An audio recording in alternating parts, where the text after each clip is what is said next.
코 모양이 마음에 안 들어요. 코 재수술 하고 싶어요. 저는 코 재수술이 8번째이신 분을 수술했던 적이 있습니다. 정말 어려웠던 수술로 기억되는데요. 눈 다음으로 성형을 가장 많이 하는 부위지만 재수술률은 가장 높은 것으로 알려져 있습니다. 코 재수술을 결심하는 환자분들은 어떤 이유로 재수술을 결심하게 될까요? 코 재수술을 줄일 수 있는 방법은 없는 걸까요? 오늘은 코 재수술 환자분들의 케이스를 통해 코 재수술의 원인을 알아보고 코 재수술률을 낮출 수 있는 방법들을 알아보겠습니다. 원장님은 코 재수술을 잘하는 원장님으로도 알려져 있는데요. 제가 그렇나요? 찾아보니 코 재수술 성공 사례가 많으시더라고요. 그런데 원장님께 상담 오시는 환자분들은 주로 어떤 이유로 코 재수술 상담을 많이 하시나요? 이사님이 생각하시기에는 어떤 이유가 가장 많을 것 같나요?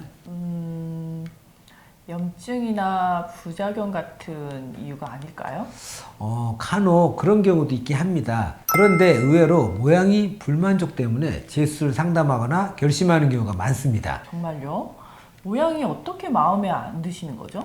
아주 오래전에 코 성형을 하셨는데 코끝이 팍 올라가는 과한 곡선으로 만든 옛날 스타일이라 요즘 스타일로 바꾸고 싶어하는 분 경우도 있고요. 너무 과하게 높였다가 너무 높아서 낮추기도 하고 반대로 너무 낮아서 올려주는 경우도 있습니다. 이분은 어떤 이유로 코 재수술을 하셨나요? 이분은 코 수술을 받았는데도 전체적인 높이가 아쉽고 코끝은 전혀 올라가지 않아서 보형물을 더 높은 걸로 바꾸고 코끝 교정술까지 한 케이스입니다. 코 성형 시 가장 많이 하는 실수가 보형물의 선택입니다. 자연스러움을 강조한 나머지 너무 낮은 보형물을 선택하거나 또 무조건 높은 코를 원해서 본인에게 맞지 않은 너무 높은 보형물을 선택하게 되면 이분처럼 코 재수술로 이어질 수 있습니다. 그렇다면 코 보형물을 선택할 때 무엇을 고려해야 할까요?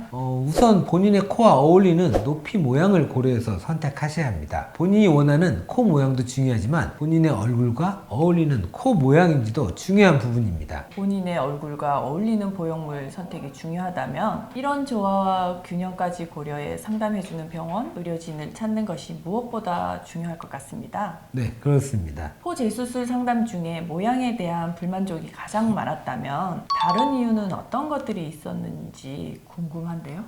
모양의 불만족 다음으로는 코 수술 후 코끝이 떨어져 보여서 상담 오시는 케이스가 많습니다. 물론 이것도 크게 보면 모양의 불만족이 들어갈 수도 있습니다. 기억에 남는 케이스가 있으신가요?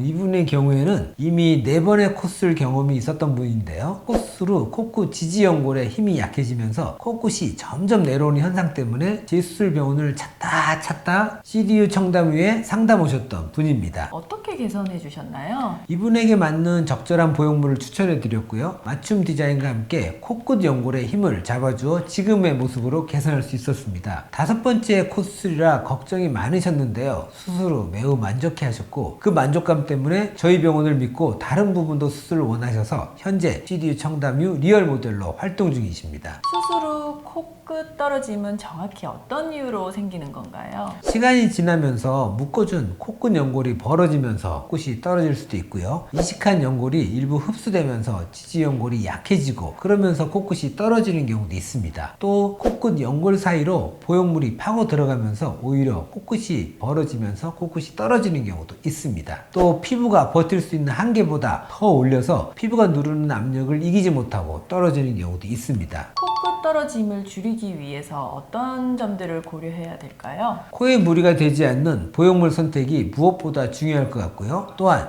주기적인 검진으로 코의 건강 상태를 체크해 주는 것이 좋을 것 같습니다. 몸매 관리하듯 성형 후 관리도 정말 중요한 것 같아요, 원장님. 네. 수술 후 휜 코 때문에 재수술하는 케이스도 많다고 들었는데요. 원인과 개선 방법에 대해서도 설명해 주실 수 있을까요? 제가 휜 코스의 수술로 얼마나 복구될까에서도 한번 언급한 적이 있습니다. 이분은 첫 수술 시 보형물의 위치를 잘못 잡으셔서 코가 휘어 보이게 된 케이스이신데요. 재수술 시 보형물이 이식되는 공간을 충분히 확보한 뒤 적절한 모양의 보형물로 대체해 드렸더니 휜 코가 개선되었습니다. 수술 후 관리만큼 중요한 부분이 코 성형 노하우가 풍부한 병원인지도 꼭 체크해 보아야겠네요. 이분은 어떤 케이스이시고 어떤 방법으로 개선되었는지 알려주세요, 원장님. 원래 코끝이 높아서 콧대 수술만 하신 분들은 수술 후 콧대가 높아지면서 상대적으로 코끝이 낮아 보이는 경우가 있는가 하면 또는